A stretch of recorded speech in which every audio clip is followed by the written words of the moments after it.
Meanwhile, a group of Russian athletes have been banned from the upcoming Olympic Games. That came after a vote by the International Association of Athletics Federations. That was on Friday. The decision upheld a provisional ban on Russia's track and field team for this summer's Rio de Janeiro Games in November. They were suspended from competition over allegations of widespread doping. The doping involved coaches and government officials. Holly Williams is with me by phone from Vienna, where the historic vote took place. Holly, how historic and just how significant is this? Well, Rena, it's significant because, at least on the face of it, it means that Russia's track and field team will not be able to compete at the Rio Olympics in August.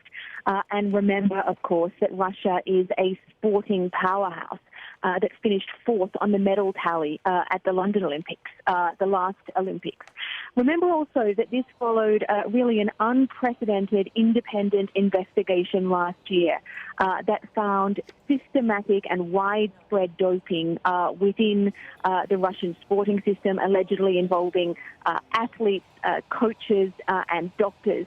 That is what has led to this ban. Now, there is some speculation that this decision could still be overturned by the International Olympic Committee, perhaps next week.